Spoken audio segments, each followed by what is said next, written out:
અમદાવાદમાં national highway ઓથોરિટીનો project બન્યો છે મુસીબત। ટ્રાફિક સમસ્યા તો હળવી થશે, પણ વરસાદી પાણી ભરાવાની શંકા લાગી રહી છે। નારોલથી વિશાલા થઈ સરખેજ સુધીના પ્રોજેક્ટને લઈને વિવાદ થયો છે। વિશાલાથી સરખેજ સુધીના સર્વિસ રોડનું લેવલ મિલકતો કરતાં ઘણું ઊંચું છે। 2-3 ફૂટ સુધીનું લેવલ ઊંચું હોવાથી મિલકત ધારકો હવે પરેશાન થઈ ઉઠ્યા છે। NHAIએ હયાત રોડને ડિગ્રેડ કર્યા વગર જ નવું મટીરીયલ પાથરી દીધું।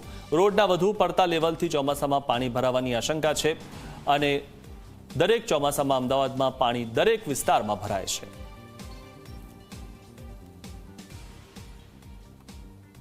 અમદાવાદ મ્યુનિસિપલ કોર્પોરેશને આજ સુધી વરસાદી પાણીનો નિકાલ કરવામાં તો નિષ્ફળ રહી છે, પણ નેશનલ હાઈવે વરસાદી પાણી ભરાય તે માટે સફળ રહી છે।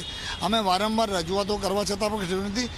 1-2 દાડા પહેલાં અમદાવાદ મ્યુનિસિપલ કોર્પોરેશનના અમારા મક્તમપુર વોર્ડમાં આસિસ્ટન્ટ એન્જિનિયર સાથે અને સાથે નેશનલ હાઈવેના અધિકારી અને કોન્ટ્રાક્ટર સાથે બેસીને સંયુક્ત મિટિંગ કરવામાં આવી છે કે તમે આ કયા નિયમ મુજબ કે કયા રીતે આ રોડો ઊંચા કર્યા છે એ સમજાતું નથી। ये बहुत से दिक्कत है। ये रोड के लेवल 3 से 4 फीट ऊंचा कर दिया है। अब हमारी सोसाइटी का लेवल नीचे आ गया है भैया, और उससे प्रॉब्लम हमारी सोसाइटी और हमारे घरों के अंदर पानी भरने की है। अब हमारी सरकार से विनती है कि जो भी तकलीफ है उसको जल्द से जल्द चौमासे के पहले उसको निकाल किया जाए।